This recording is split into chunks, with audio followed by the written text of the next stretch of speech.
জায়গায় আমরা বসতে পারছি এবং আমরা বলেছিলাম যে আমাদের ট্রান্সপারেন্সি থাকে এবং আমরা আজকে এলাম। আসার পর প্রথমে আমরা আবার বললাম যে যাতে ভিডিও স্ট্রিমিং করা যায়, লাইভ স্ট্রিমিং যাতে করা যায়, কিন্তু ওরা বললেন এটা সম্ভব নয় এখানে অ্যারেঞ্জ করা। আমরা বললাম ঠিক আছে, ভিডিও স্ট্রিমিং যদি নাই করা যায়, লাইভ স্ট্রিমিং নাই করা যায়, তাহলে অন্তত দু পক্ষকে স্বচ্ছভাবে ভিডিও করতে দেওয়া হোক। তাকে ওনারা বললেন যে না, দুপক্ষকে ভিডিও করতে দেওয়া যাবে না, আমরাই ভিডিও করব এবং সেই যে ভিডিও তোমাদের কবে সুপ্রিম কোর্ট বিচার বলবে বা না বলবে তারপরে দেওয়া হবে।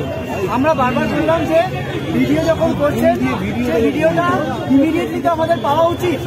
যদি লাইভ স্ট্রিমিং আমরা না করতে পারি তাহলে অন্তত ওই ভিডিওটা আমাদের কাছে থাকবে প্রমাণ হিসেবে যে ওই ভিডিওটা কোনোভাবে ট্যাম্পার্ড করা হয়নি, কোনোভাবে চেঞ্জ করা হয়নি, এডিট করা হয়নি।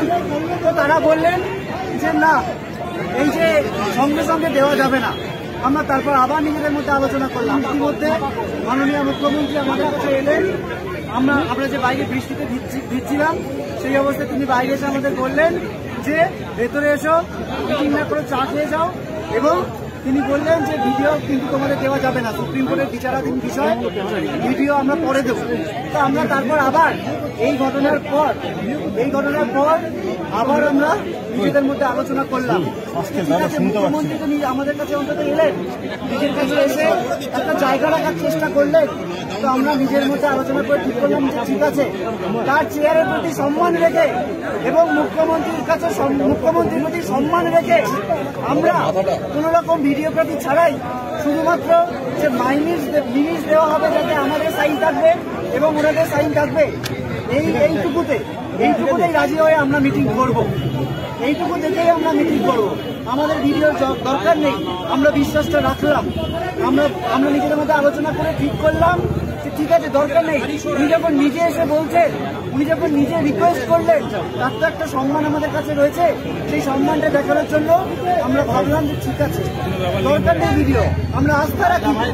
আমরা তারপর বললাম, যখন নিজেদের মধ্যে আলোচনা করে যখন আমরা জানাতে গেলাম যে ঠিক আছে, আমাদের দরকার নেই, আমাদের শুধুমাত্র মিনিটটুকু দেওয়া হোক, এই অবস্থায় আমরা আলোচনায় বসতে রাজি। তখন হঠাৎ করে স্বাস্থ্য প্রতিমন্ত্রী চন্দ্রিমা ভট্টাচার্য ওনারা এসে বললেন যে অনেক দেরি হয়ে গেছে, আর সম্ভব নয়। আমরা 2 ঘন্টা 3 ঘন্টা ওয়েট করেছি, আমরা আলোচনায় বসতে রাজি নই। আমরা বললাম তার মানে কি, আমরা এতটা নামলাম, আমরা তো এতটা সদিচ্ছা। আমাদের 5 দফা ন্যায় বিচারের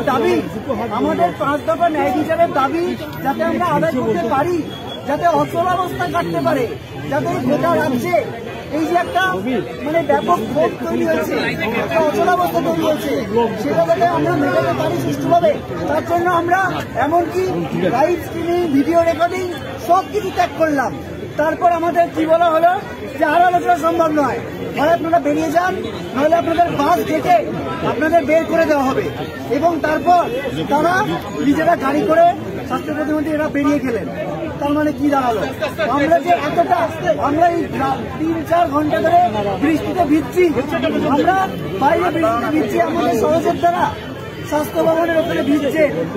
কি বললেন ওনারা যে আমরা 3 ঘন্টা অপেক্ষা করেছি, আমরা 35 দিন অপেক্ষা করেছি, আমরা 35 দিন বিচারহীন অপেক্ষা করছি, আমরা 4 দিন ধরে স্বাস্থ্য ভবনের সামনে বৃষ্টিতে ভিজে অপেক্ষা করছি এবং আমরা আমাদের সমস্ত রকম শর্ত ছেড়ে দিলাম। তারপরে যখন আজকে বলতে গেলাম তখন আমাদের মোটামুটি ঘাট ধাক্কা দেওয়া হলো যে না, আলোচনা সম্ভব নয়। তার মানে কি প্রথম থেকে এটাই উদ্দেশ্য ছিল? আমরা যে আলোচনা করতে তো আমরা এসেছিলাম, কিন্তু আমরা প্রথম থেকে স্বচ্ছতার একটা দাবি রাখতে চাইছিলাম। কিন্তু যখন মুখ্যমন্ত্রী নিজে এসে বললেন, আমরা তার উপর আস্থা রাখতে চাইলাম। তিনি যখন অনুরোধ করলেন, আমরা ভাবলাম যে ঠিক আছে, তাকে আর অসম্মান এইভাবে যদি আমরা রিফিউজ করি তাহলে একটা অসম্মান হচ্ছে, আমরা ছেড়ে দিলাম। আমরা কেবলমাত্র শুধুমাত্র মিনিটস নেওয়া হবে, তাতে দুপক্ষের সাইন থাকবে, এইটুকু স্বচ্ছতার দাবি মেনেই আমরা আলোচনা করতে গেলাম। কি বলা হলো যে সম্ভব নয়। আজকে নাকি অনেক দেরি হয়ে গেছে। কিসের দেরি? আজকে কটা বাজে? বৃষ্টির মধ্যে আমরা দাঁড়িয়ে রয়েছি। আমরা এখনো দাঁড়িয়ে থাকতে রাজি ছিলাম। আমাদের মোটামুটি বলা হলো যে বাস ডেকে আপনারা বেরিয়ে যান, বাস না হলে ডেকে বের করে দেওয়া হবে আপনাদের। এবং আমাদের সামনে দিয়ে বড় কালো কাচের গাড়ি করে তারা বেরিয়ে গেলেন। তার মানে কি? তার মানে কি সদিচ্ছা? সদিচ্ছা কোন তরফে নেই? আমরা নিজেরা মেল করেছিলাম, সেখানে যখন মেলের উত্তর এলো সঙ্গে সঙ্গে আমরা চলে এলাম। এবং আমরা প্রথম থেকে বারবার স্বচ্ছতার প্রশ্ন আমরা রেখেছিলাম জনগণের জন্য, যাতে সবাই জানতে পারে। তারপর তিনি বোঝালেন যে তার পক্ষে সম্ভব নয় লাইভ টেলিকাস্ট। সিএম বলছেন যে লাইভ স্ট্রিমিং দুপক্ষের চিঠিতেই ছিল না। সিএম বললেন লাইভ আমরা তো লাইভ ট্রান্সপারেন্সি ছিল। আমাদের যে মেল ছিল তাতে স্পষ্ট লেখা ছিল ট্রান্সপারেন্সি। ট্রান্সপারেন্সি মানে কি? স্বচ্ছতা মানে কি? আমরা ওখানে প্রেস রিলিজে বলেছিলাম যে এখানে এসে আলোচনার মাধ্যমে ঠিক হবে। তো আমরা প্রথমে লাইভ স্ট্রিমিং এর কথা বলেছিলাম, তো উনি বলেন হবে না, আমরা ছেড়ে দিলাম।